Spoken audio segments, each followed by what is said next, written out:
right, everybody. Terrence Popp here with another episode of Live from the Lair. And today I'm going to go through a couple letters here that I've got in the recent past. I don't believe any of these are hate mail, emails, mainly because once I started doing videos about the hate mail and making fun of it,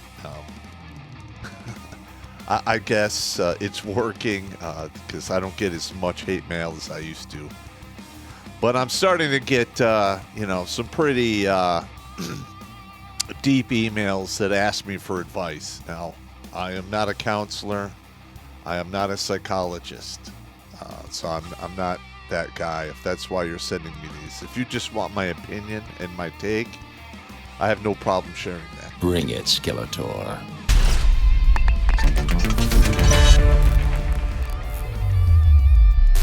You like stories about serial killers? What about psychics? How about a psychic serial killer with a conscience wiping out the filth of society? Yeah! If you thought Dexter was a great show that went soft in its final seasons, these are the books for you. Introducing The Jericho Files, written by an old infantry grunt who has seen evil firsthand and digested it into grade A gore porn with 5-star reviews all around. Click on the link tree in the Meat Gazer box and buy your copies today on Amazon. You filthy, dirty riggers. All right, my name is Tom, and I'm a senior at Texas A&M University. Outstanding. I'm 24 years old and almost got my master's in mechanical engineering. I've been watching your channel for the past 9 years. So he was like 13 or 14 when he started watching this channel. Listen, thank you so much for that. Oh, you're welcome. My uncle showed me your channel, and I was hooked. Your I don't care attitude mixed with comedy helped me through some stuff and some very troubled times. Kind of had to type them in there. My high school girlfriend dumped me right after, we graduated. Listen, that happens almost all the time. The days of you marrying your high school girlfriend and going on to have a peaceful, healthy life together, they're gone. I'm sorry to tell you that. But that I'm sure it hurt like hell, because emotional pain, in my opinion, is the worst pain a man can heal. Or feel, sorry. And it's the toughest to heal. Oh, it's so unfair. Okay, now she is trying to sling me back. But I'm done with her. Also, you also helped me avoid many pitfalls on campus, and 2 of my friends were kicked out of school based on accusations alone. Now, this is happening in Texas. I hope those guys get some good lawyers and sue the shit out of the school, because, innocent until proven guilty. They probably paid a hell of a lot of money to go to that school. I mean, it's Texas A&M engineering department, and for them to get kicked out on an accusation, in my opinion, is extremely unjust. Especially, it doesn't say this in the letter, but a lot of those colleges, if they kick you out for shit like that, they will not allow you to transfer your credits to another school. So effectively, they're taking all of that money that you paid the college for your degree and flushing it down the toilet. That's some old bullshit. 6 more months and I'll be done here. I have several offers to work after graduation, and I will keep you posted. Thank you for all of the wisdom. So we have a fairly young individual, he's 24, has been watching my show roughly for 8 or 9 years, so that puts him at 15, 16 years old-ish, which in my opinion is right where it needs to be. 14 to 16 is where most men start dick thinking, and that will lead them down a path of destruction, plain and simple. There's really nothing other than that for the most part. If you're left to your own devices as a young man, most men out there have signed a blank check with their penis That's disgusting! roughly between 18 and 24. You are literally writing a check against your life between the years 18 and 24 simply because you're thinking with the wrong head. That head isn't very big. There's not a lot of computing power there. It has one eye, so it's one-dimensional, and it's not going to take you anywhere good. I am glad I was able to assist you, and drive on, and by all means, keep me posted. Please move on to live a long, happy, healthy life. Find your purpose, and basically pay it forward. Share the channel, share the wisdom, and help those behind you who are stuck in the gray dick fog that ruins lives. All right, let's move on to the next one. I'm looking forward to that. Leave his name out of it. He basically says, I have a similar situation to yours with your sister. See, my sister was the youngest in the family and as a result was spoiled and babied the entire way. My 3 brothers can't stand her either. We had to do for ourselves and make life happen. All of my brothers all served our country. One went into the Navy, but we don't dwell on that. Inter-service rivalry within a family. I love it. We're all adults now and don't know what to do when it comes to our sister. Should we cut her off or tolerate her out of obligation? All right. Well, first of all, there's several ways you could attack this. So I'm just going to go through them with you. Number 1, did she rub it in your guys' faces while she was growing up, getting all this attention and support? Or was she just oblivious to it and just moving forward with her childhood? There's a big difference there. If your parents were pouring all of this attention and resources into her and she didn't gloat on it or rub it in your faces, more than likely she is not actually seeing the disparity between what happened between you and her, but in regards to your parents. All right. If she rubbed it in your face, my advice to you is to allow karma to deal with her appropriately. Meaning, that's it. I literally would distance myself to her where I only had to speak with her on the rarest of occasions. Let's face it, people grow up, they go in various different directions in life. Life gets in the way. It is what it is. Typically, when life gets in the way, for you to maintain those bridges to the past, there has to be some type of positive emotions to maintain those bridges. If those bridges don't exist, or if those emotions go away and the ridges crumble, it is what it is. Life just got in the way. Next, did your parents ever realize what they did?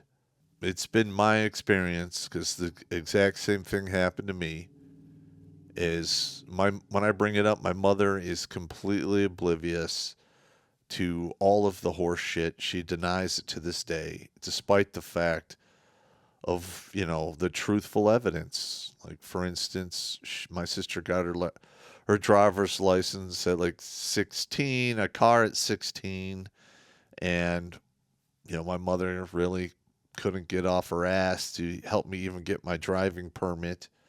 And I had to buy my first car after I got out of the Army, when I got back from basic and AIT from the Army, and I bought it with my own blood money.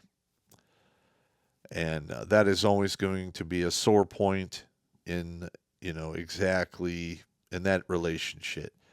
And my sister did rub it in my face many times. So, in my opinion, she's not a good person and not worthy of redemption, at least not in my eyes, because of that. It is what it is. All right, now, You didn't say this in the letter, but are your parents still alive? All right. It's kind of important. Number one, you have, was it three other, so there's four of you, four dudes in the family, and one daughter. All right. Now, typically what happens when the parents pass away, the daughters of the family tend to try to bond a little more deeply with their siblings. All right. Now, if she rubbed it in your face and she was just a wretched individual, that's up to you if you want to do it or not. I, myself, would say no, just for your own sanity, your own emotional well-being, and health. All right. Listen, having someone in your life that is basically a trophy of negativity and bad memories, it's not a good thing. More than likely, for your own sanity, you're just going to have to draw a line through her name, and she'll be on her own. It is what it is. I'm sorry. I'm just telling you the truth. I'm sorry, but those are the harsh realities on the ground. And you didn't mention, how's she doing for herself? Does she make her own money? Is she self-sufficient? And so forth. Typically, a self-sufficient woman, you can actually feel less guilt if you cut her away than if she was like just a walking slow motion train wreck in life. But at the end of the day, you make your bed, you lie in it. It is what it is. And finally, is she a feminist? I'm a little jaded when it comes to the whole feminism bullshit. But in my opinion, women who are feminists, even if they're camouflaged, hidden feminists, or feminists just, they don't claim the title, but they still think that way. Well, they should get wholeheartedly what they've been fighting for. Absolute equality. Meaning, you treat them like a dude. When they come whining and complaining, you just say, hey, men and women are equal. Why don't you man up and handle your shit? And that's it. Listen, I'm sorry that your parents did this. This is actually fairly common in the Western world. Don't become a slave to obligation. Keep it in the back of your mind. Because us men, we do have obligations if we like it or not. But don't allow those obligations to put on the yoke of slavery, because no one has the right, physically, mentally, spiritually, in any way, to turn you into a slave. Let's move on to the next one. All right, my name is Francis. Last name, Spanish. Not going to use his full name here. I'm 28 years old, a college graduate, and for the past year, I've been caring for my father, who is terminally ill. All right, my siblings visit, but none have offered to assist or provide any support whatsoever. I am burning out and losing my patience and my sanity. It's very common. Am I a bad person for wanting it all to end? I feel like a heartless asshole because of this. What should I do? How can I move forward and not hate and resent my siblings? All right, so this is a very, very touchy situation here. If you ever want to know the true character of those around you, it's going to take a major life event, divorce, death, war, disease, something like that, to present itself before they will show their true colors. Now, they're your siblings. You grow up with them. There's a lot of deep emotional ties there. I totally understand. Got it. And I don't know. You didn't say if you're the oldest, the youngest, where in the pecking order in the family you are. In reality, that doesn't really matter. In some cultures, it should fall to the firstborn son. It is what it is. Those are just traditions. Okay, so you're saying he's terminally ill and you've been caring for him for a year. All right, that is a very mentally tiring situation. Having somebody in your house that you know at some point is never going to walk out of that house again. They're going to be carried out. And I don't know, you didn't say in the letter if hospice is there or not, or if he's still in the winding down phase, of his demise. Because some people, it takes quite a bit of time before they get to the whole, hospice portion of their terminal demise. That's really something to look forward to. And also, your letter didn't state if you're wiping his ass, and cleaning up vomit, and changing colostomy bags or what have you. Because let's face it, a lot of that is exceedingly common in your last days. And I can only imagine how burned out you are. I mean, a year is a long time to have to deal with this. Now, typically, I've known quite a few families that have experienced virtually the exact same thing. And the way they handled it was they would take 3 or 4 month turns. Like the firstborn, 3 or 4 months of taking care of the individual, then it moves to the next one, and then it goes down the pecking order. All right, now I don't know how close your siblings are to you that could do this, but if they visit, chances are they're close. You could try to bring this to their attention and see if they're on board with it. If they say, no, I can't handle it, or for whatever reason, obviously, he's your father. You might want to see if he's willing to adjust the will to move you to first position since you're, stepping up and taking care of him. Is that a little selfish? Yes, but let's face it, life is selfishness. That starts at like 0.1 and moves to 1,000,000. There is no person out there who's 100% zero selfish. We're all flawed, hairless monkeys, and it just is what it is. Okay, now moving forward, should you hate and resent your siblings? I'm not a forgiveness kind of guy. All right, I'm not designed to walk that path in our incarnation of this meat suit. So I am not the guy to give you good advice on this. I personally, now this is just me, if I was stuck in a similar situation and my siblings did the same shit to me, probably severely cut down my relationship with your siblings. If they're willing to act like this in regards to their very own father, when it becomes your turn, what do you think they're going to do to you?